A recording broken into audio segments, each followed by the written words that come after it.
Museu de Ciências Naturais faz oficina sobre paleontologia para crianças. Você sabe a diferença entre plantas nativas e exóticas?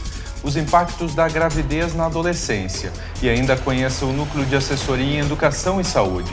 Essas e mais notícias a partir de agora. O Jornal da Univates está no ar.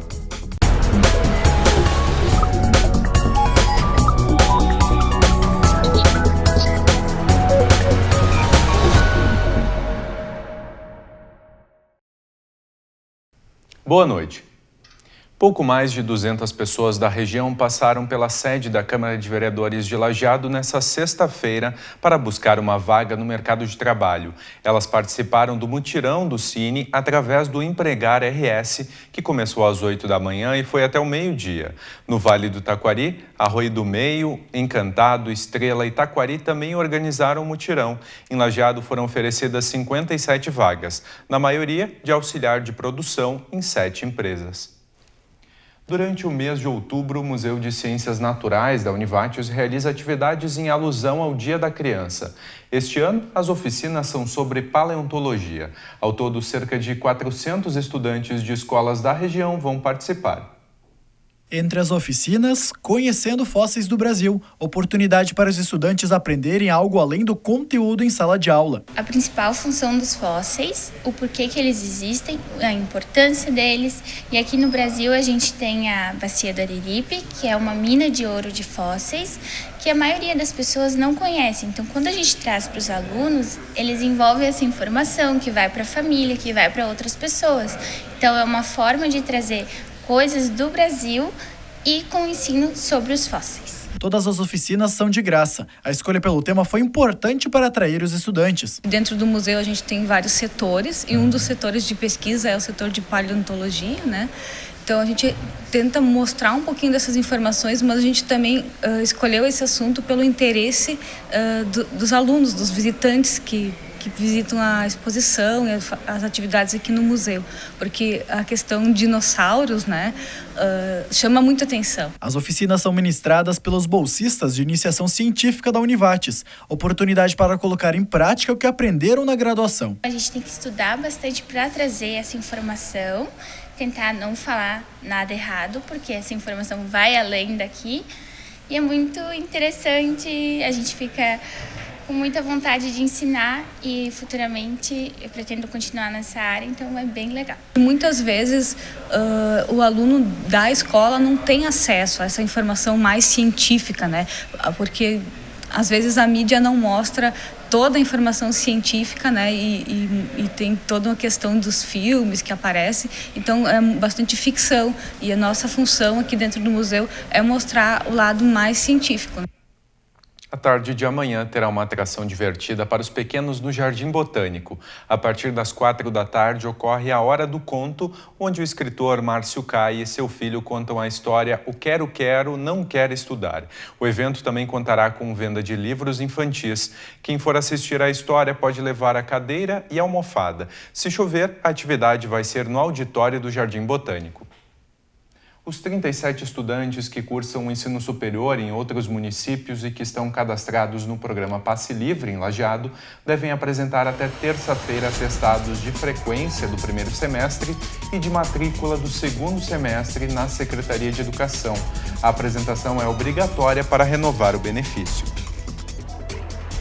E a seguir a gente fala sobre as diferenças entre plantas exóticas e nativas.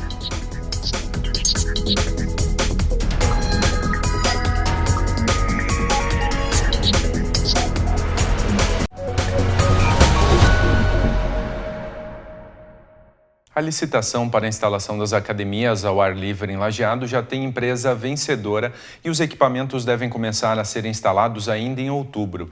A contratação do serviço será de acordo com a demanda, com limite para até 20 academias. O custo de instalação de cada uma ficou em R$ 19.187. Este ano já foram instaladas 11 academias e outras 19 devem ser instaladas até o final de dezembro. Toda sexta-feira a gente abre espaço para comentário de uma entidade representativa da região.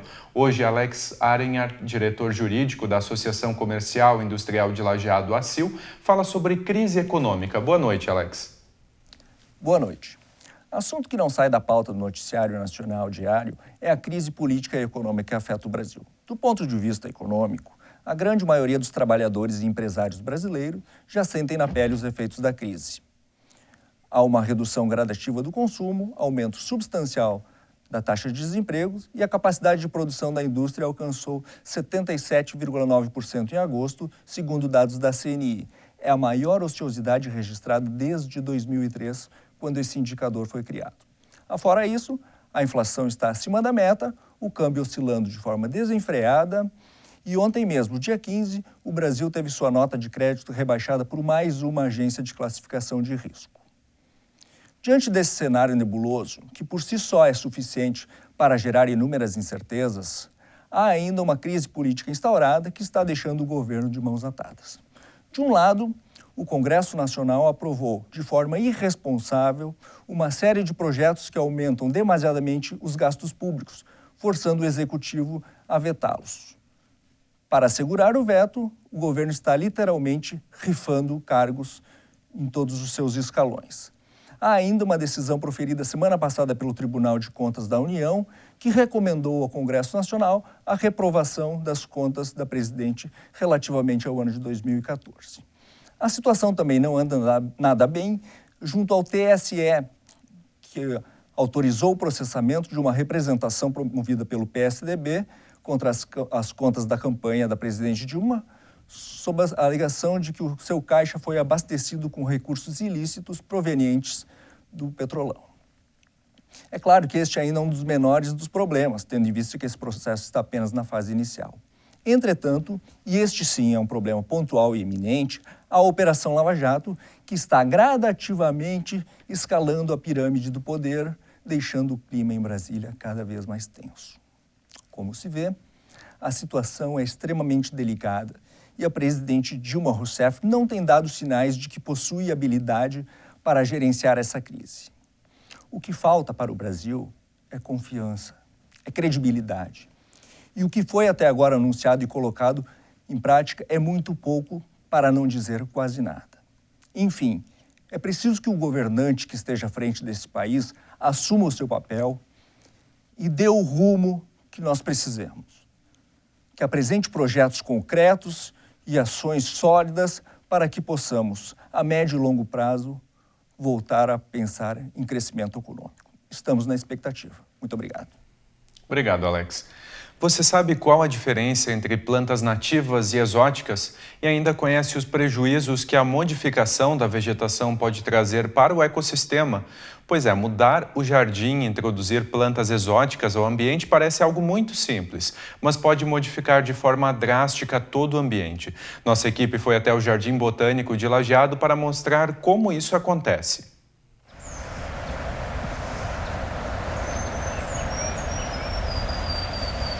As plantas nativas, elas são as que naturalmente ocorrem no ambiente.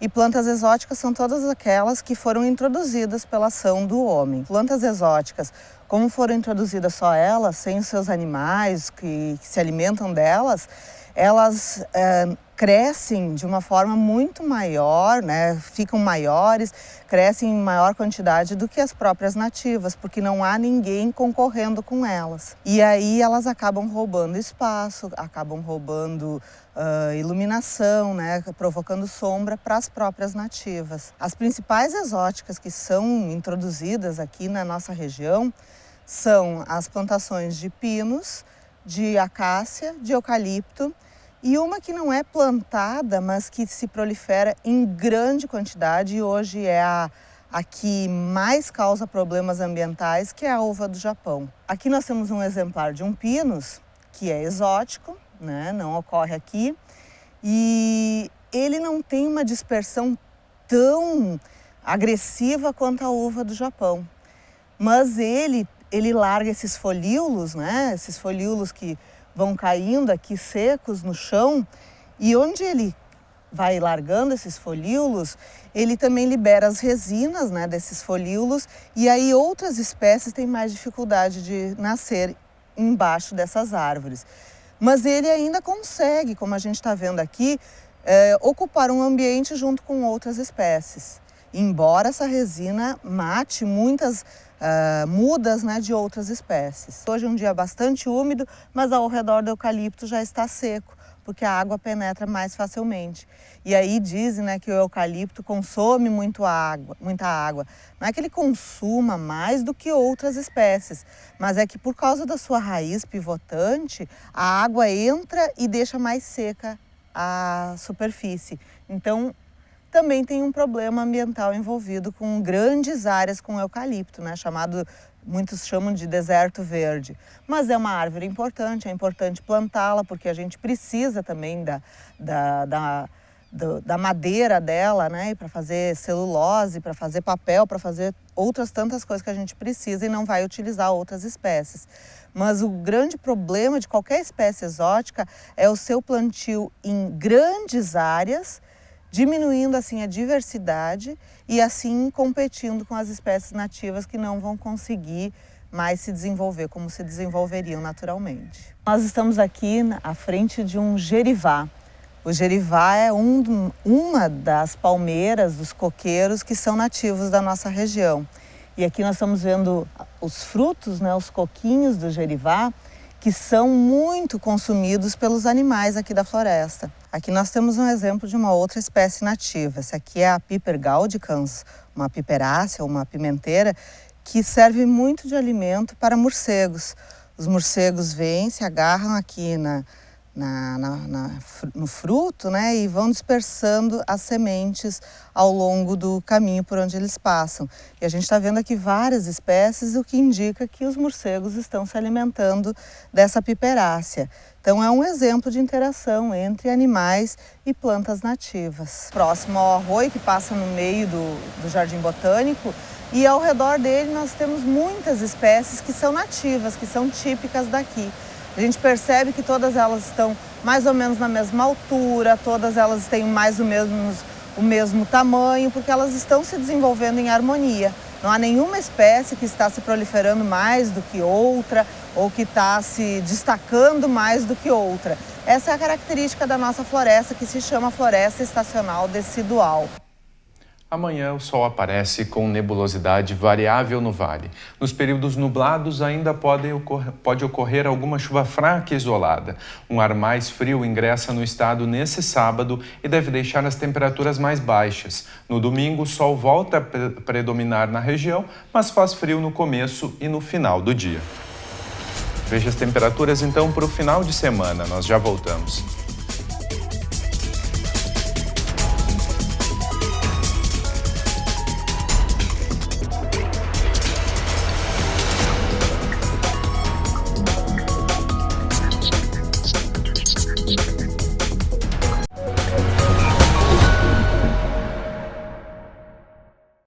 A banda 14 Bis completa 35 anos. O grupo mineiro se apresenta no dia 24 desse mês no Teatro do Centro Cultural da Univates a partir das 9 horas da noite.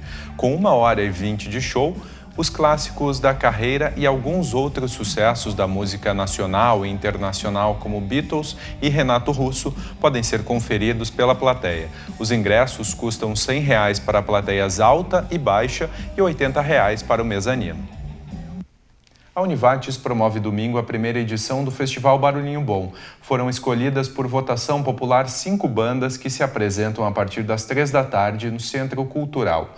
O evento é de graça e aberto a toda a comunidade. Além das apresentações, haverá distribuição de erva mate e água quente. Também haverá ponto de inscrição para o vestibular e para o programa Univates e Você. Em caso de chuva, as apresentações e o show de encerramento serão realizados no teatro.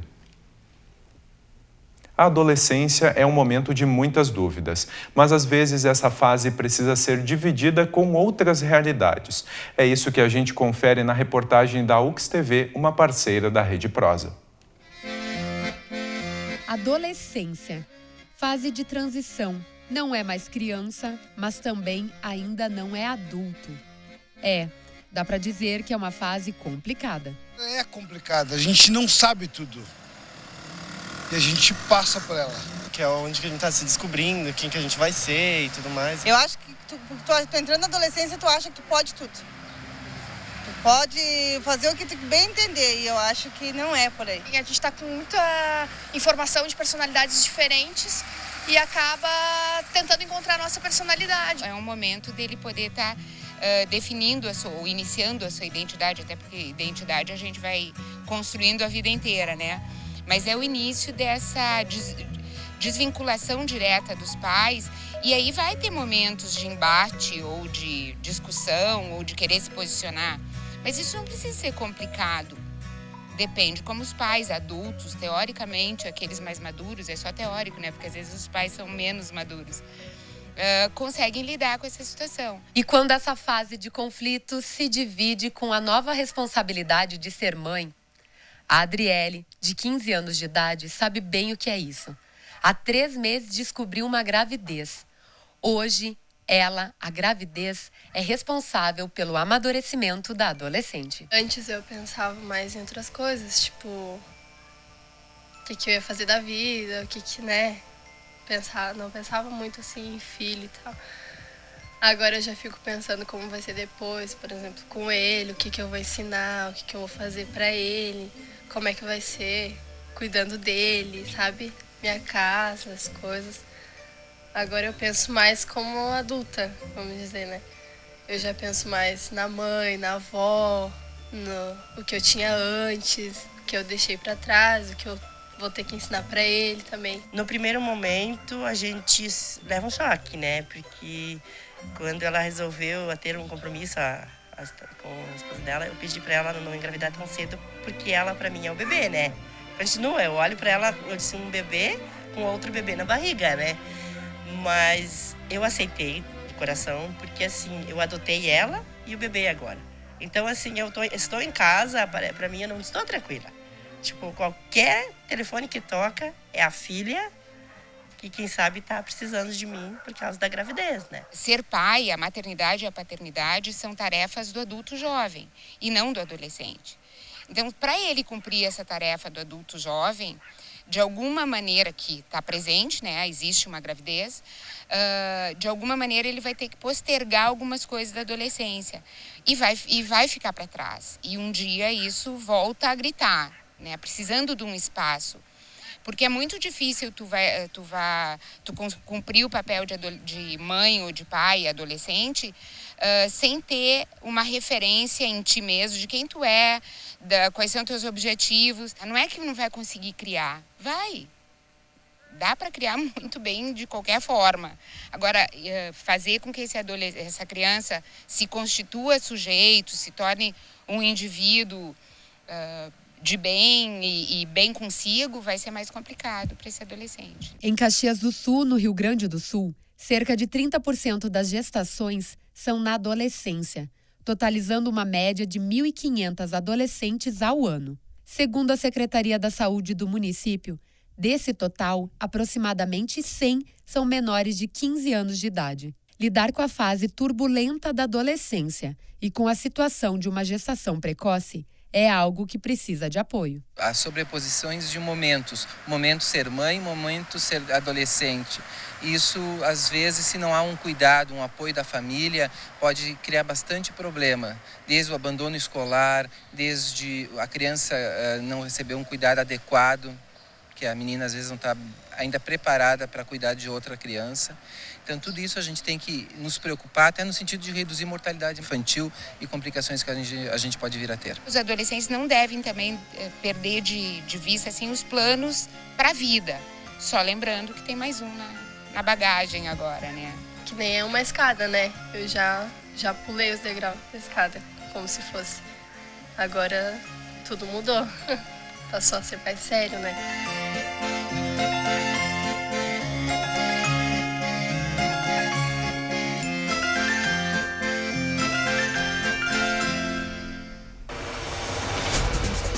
E a seguir, conheça o Núcleo de Assessoria em Educação e Saúde. Nós já voltamos.